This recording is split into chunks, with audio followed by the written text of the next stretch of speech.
Assalamualaikum warahmatullahi wabarakatuh. Bismillah walhamdulillah wassalatu wassalamu ala rasulillah la haula wala quwata illa billah amma ba'du.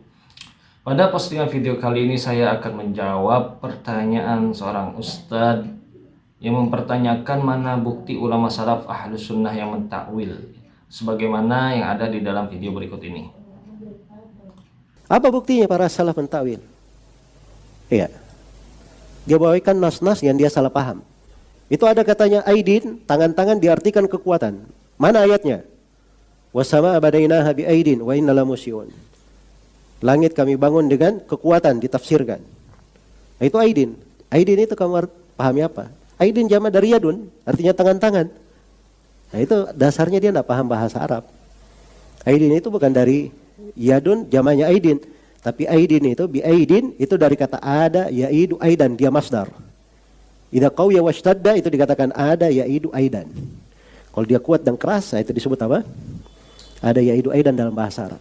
Jadi itu tadi video Ustadz Wahabi yang mempertanyakan mana buktinya ulama salaf ahlus sunnah mentakwil.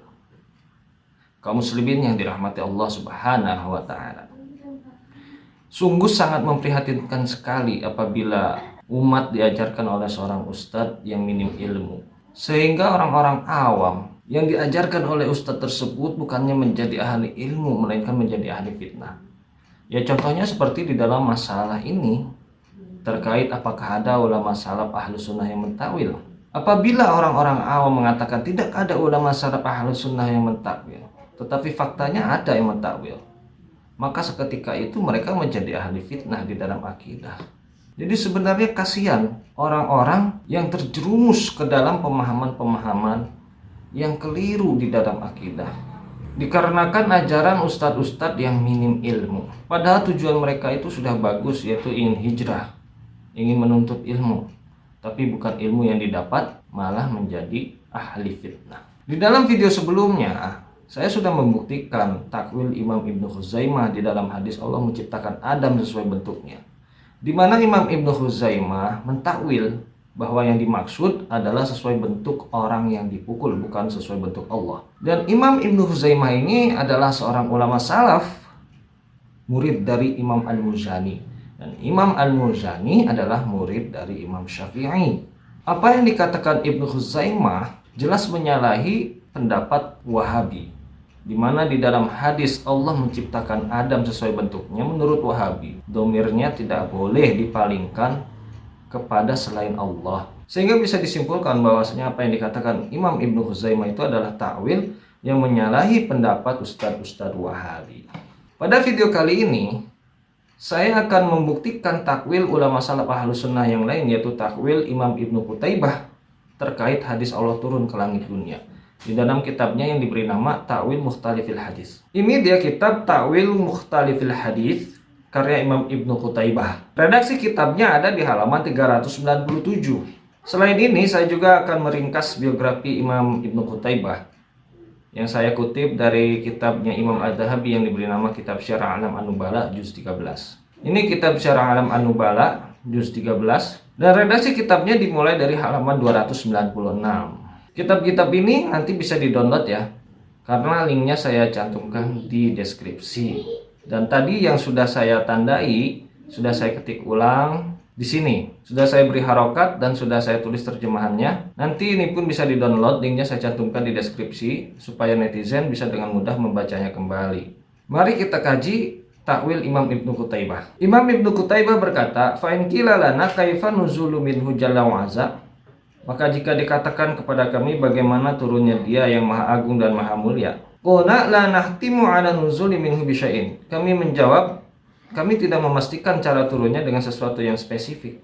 Walakinna nubayyinu kaifa nuzulu minna wa ma tahtamiluhu lughatu min hadzal lafzi wallahu a'lam bima arada. Namun kami menjelaskan bagaimana turunnya menurut kami dan sesuai dengan apa yang dimungkinkan oleh bahasa dari lafaz ini.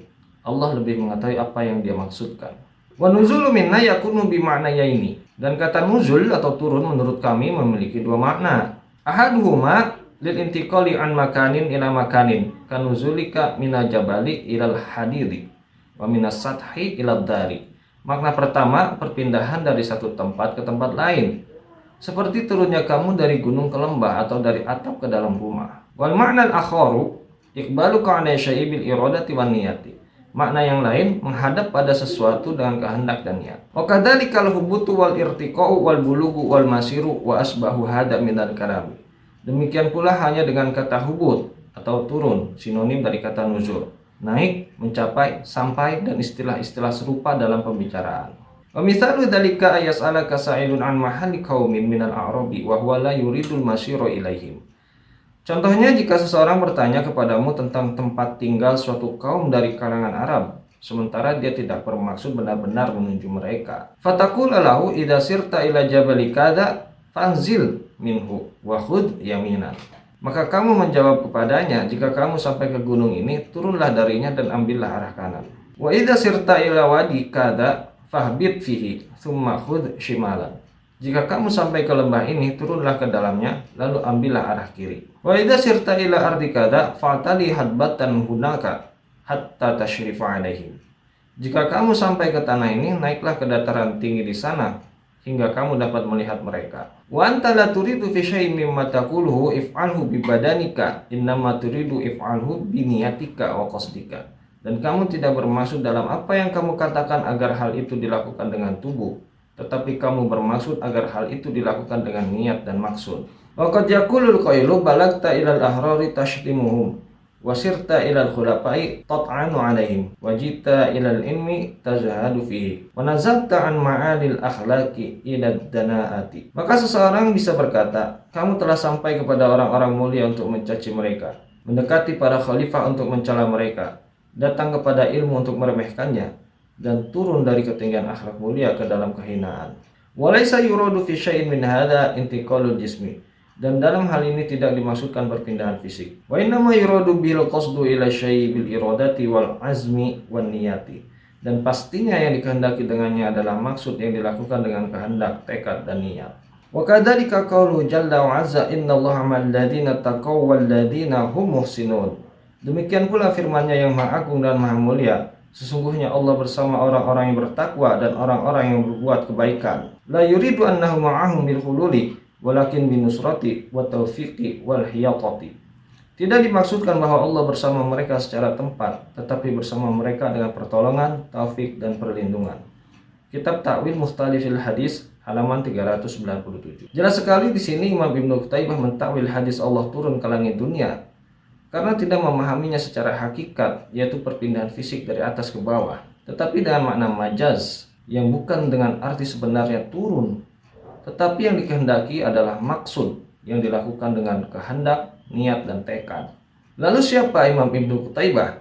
Berikut biografi ringkasnya. Al-Alamah Al-Kabiru Dzul Funun Abu Muhammadin Abdullah ibnu Muslim ibni Qutaibah Ad-Dinawari Waqila Al-Marwazi Al-Katibu Sahibut Tasanif. Al-Alamah seorang ulama besar yang menguasai berbagai cabang ilmu, Abu Muhammad Abdullah bin Muslim bin Qutaibah Ad-Dinawari, dan ada yang mengatakan Al-Marwazi, seorang penulis dan pengarang berbagai karya ilmiah. Nazala Baghdad wa sannafa wa jama'a wa ba'uda situhu. Beliau menetap di Baghdad, menulis, menyusun berbagai kitab, dan namanya menjadi terkenal. Haddatha an Ishaq bin Rahwayh wa Muhammad bin Ziyad bin Ubaidillah Az-Ziyadi wa Ziyad bin Yahya Al-Hasani wa Abi Hatim As-Sijistani wa Ta'ifatin. Beliau meriwayatkan dari Ishaq bin Rahwayh, Muhammad bin Ziyad bin Ubaidillah Az-Ziyadi, Ziyad bin Yahya Al-Hasani, Abu Hatim As-Sijistani, dan sejumlah perawi lainnya. Di sini kita bisa mengetahui bahwasanya Imam Ibnu Qutaibah adalah murid dari Ishaq bin Rahwayh, seorang ulama besar di zaman salaf. Qala Abu Bakar Al-Khatib kana thiqatan dayyinan fadilan. Abu Bakar Al-Khatib berkata, ia adalah seorang yang terpercaya atau thiqah, beragama dan memiliki keutamaan. Qala Al-Khatibu innahu thiqatun. Al-Khatib juga berkata, sesungguhnya dia adalah orang yang terpercaya atau thiqah. Waqad anba'ani Ahmad bin Salamah an Hamad Al-Harrani anna sami'a as-Silafi yunkiru 'ala al-Hakimi fi qawli la tajuju riwayat an Ibnu Qutaibah wa yaqulu Ibnu Qutaibah min thiqati wa ahli sunnati. Ahmad bin Salamah telah menyampaikan kepadaku dari Hamad Al-Harrani bahwa ia mendengar as-Silafi mengkritik Al-Hakim dalam pernyataannya tidak boleh meriwayatkan dari Ibnu Qutaibah, dan as-Silafi berkata Ibnu Qutaibah termasuk orang-orang yang terpercaya atau thiqah. dan termasuk ahli sunnah. Wa mata samahullahu wa dzalika fi syahri Rajab sanata sittin wa sab'ina wa mi'ataini, dan beliau wafat, semoga Allah mengampuninya, pada bulan Rajab tahun 276 Hijriah. Kitab Syarah Alam An-Nubala halaman 296 juz 13. Jelas di sini bahwasanya Imam Ibnu Qutaibah adalah ulama salaf ahlus sunnah karena wafatnya pada tahun 276 Hijriah. Inilah jawaban terhadap pernyataan Ustadz Wahabi yang meminta bukti ulama salaf ahlus sunnah yang mentakwil. Mudah-mudahan menjadi ilmu yang bermanfaat. Allahu a'lam bishawab. Wassalamualaikum warahmatullahi wabarakatuh.